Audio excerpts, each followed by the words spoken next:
we've spent a long time or a couple of videos now discussing our DR testing and processes and our business continuity testing and processes.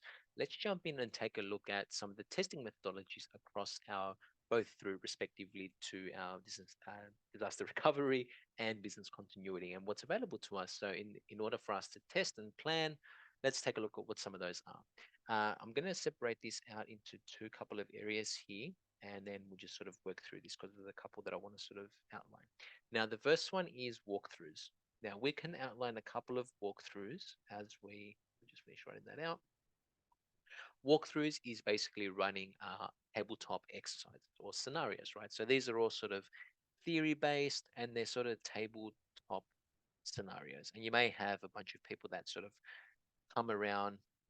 That's horrible, isn't it? Tabletop scenarios. I'll just write the same for sure. And these are a bunch of people that we can maybe get together in a boardroom. So we've got a table here and we can all just come around here. You might have a few people.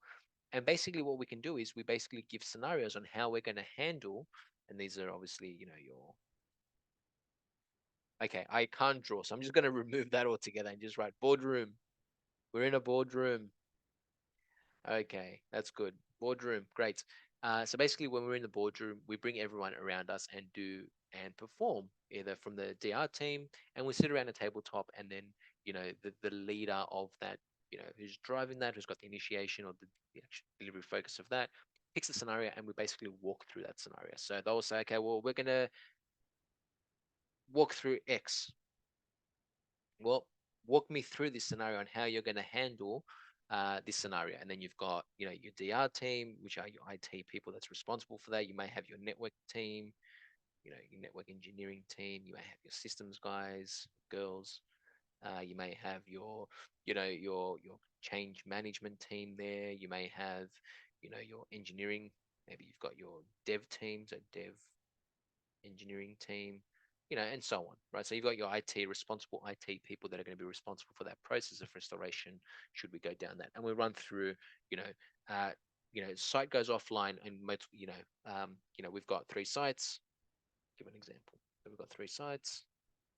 Now I'm just sort of spitballing here, so bear with me if I don't get anything right, but I'm just going to walk through this. So we've got three sites. Alrighty. Site X goes down. So this is location, I don't know, Brisbane. Our Brisbane branch has gone off-site. Well, what do we do? Okay, this is Sydney, this is Melbourne. And obviously all these are all connected and such. And then we've got our backbones back here. Obviously they're connecting things as well. So obviously these are all our backbone infrastructure.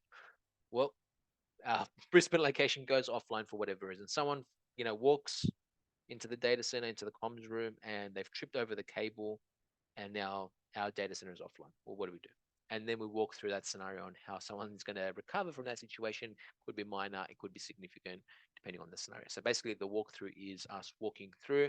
It's the least amount of risk with our DR and obviously business continuity testing because we're talking, but we're not actually doing anything. So again, we're going to involve the relevant people and the parties, and then we're going to walk through that scenario based on those SMEs and their knowledge of how they're going to recover and bring the systems back up to normal in obviously a time sensitive approach. So that's walkthroughs. To the other side, we've got simulation. So we could run actual simulations. Now, simulations could be a physical walkthrough or basically what we call something like a mock event. And we give it a scenario, we give a very specific scenario, and we walk through what we're actually going to do. So we simulate what we're going to do. If we're using backups or the restoration of our backups process, well, we would log into the backup, the app server. So if we're using a specific vendor, we say, okay, well, we're going to log into this server. We're going to click our restoration, and then our process is, restore hard drive X, draw from, server Y, and then that's going to take maybe 8 hours to do a full recovery. And then I'm going to take that hard drive, and then that's going to be our instant state from how we're going to recover or whatever that process looks like. So you'll simulate to the point of not actually clicking or doing anything. It's to the point of action, right? So you're going to, yes, I'm going to log into the server. I'm going to look around. Here's all our hypervisors. Here's our infrastructure. And here's how we're going to restore that process from there. We're going to log into this vendors portal page. We're going to get a copy of our offsite backups, whatever that process looks like, right? So you run through that mock simulation. You touch the equipment, you trial it out, but to the point of doing it, but not actively executing it. So you're not going to go away and actually execute your recovery. You're just going to basically simulate it up to the point of doing it. From here on, then we've got something to do with a parallel test. And parallel testing is something like basically if we have two environments and you might have something like a prod and test environment. So this is prod, this is test. And then with the parallel test, we would recover our production environment in that test environment. So we would go through all the restore process, but not take production offline. So I'm going to say not offline. This would basically just be doing, we're just going to go away, we're going to test and ensure the backups are working correctly. If there are any faults or lessons learned or issues that we need to define, then we know what they are, we're aware of those, and everyone knows what to do. So we're not taking production offline, production remains online. We're just going to obviously, take our recover our production environments. We're going to take our prod environment and then we're going to replicate that into our test environment. So we've got a test bed and we're going to see how that process kind of looks, but we're not going to tinkle with or touch our production, and production will remain online and testing. Now, the other part of that is our cutover, and the cutover is quite similar in that nature. Again, that sort of prod test scenario. So I'm going to use that. So let's just go prod and then test. And similar to that, where we would go, well, we're going to store our prod servers and then take prod offline and bring the restored servers online. So it's a full test. There's interruption involved.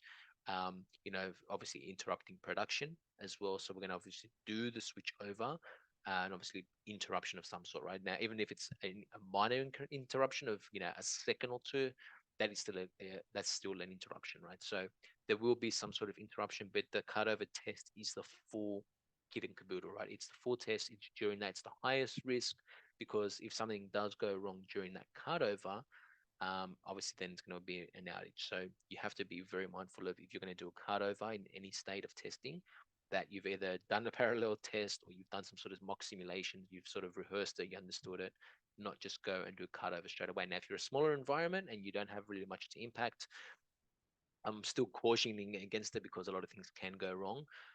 We want to avoid any disruption or keep that as minimal as possible. Again, I probably wouldn't advise that we turn off the infrastructure or turn off the servers per se. I'll probably keep them online or maybe disconnect them from the network ports.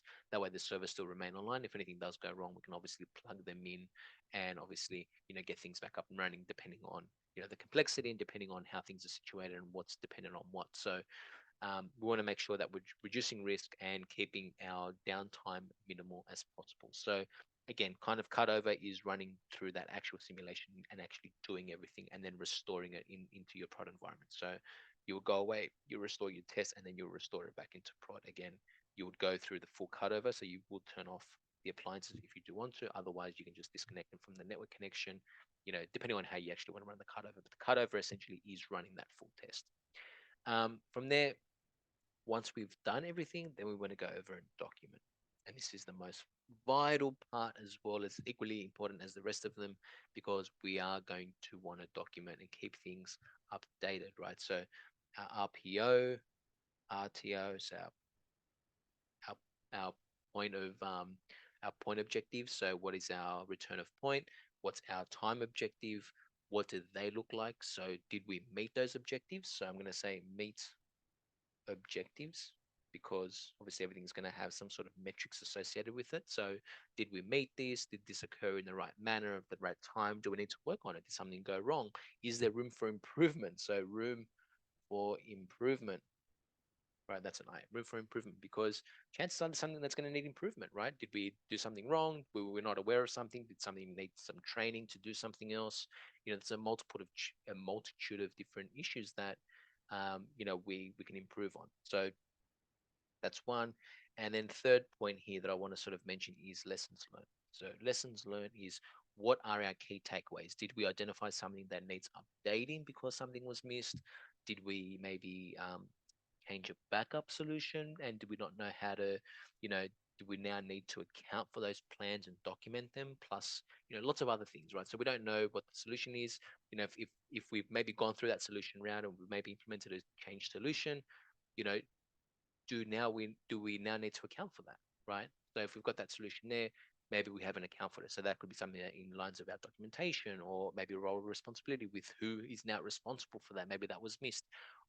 There's obviously a lot of things that come out of a lessons learned. Basically, what you're saying with lessons learned is what have we defined and what did we learn during that exercise? And then this could be through a procurement, this could be technological, this could be leadership, this could be documentation, this could be report, this could be a bunch of different areas that could improve across through that continuous cycle of improvement around our disaster recovery and business continuity. So that's the three sort of areas around testing our disaster recovery and business continuity. So going through your walkthroughs, and there's obviously, depending on the appetite of the organization, there's no right solution here for anyone. It's just what works, and each customer or each people business are at different phases, right? You've got maybe 6 customers that are doing cutover testing because they're highly mature. They've done simulations, they've done parallel testing, and now they're just at the cutover phase where they're doing actual simulation of events. But you've got customers that are starting things out and are quite sensitive to these things. So you're going to run some tabletops, walk through scenarios, and you sort of gradually ease yourself into it. So each of these have their own sort of very specific areas. There is no right solution for, there is no silver bullet essentially. So I hope you've enjoyed this overview introduction into testing of our disaster recovery and business continuity. I hope you've enjoyed this video. See you all in the next video, and thank you all for viewing. Bye for now.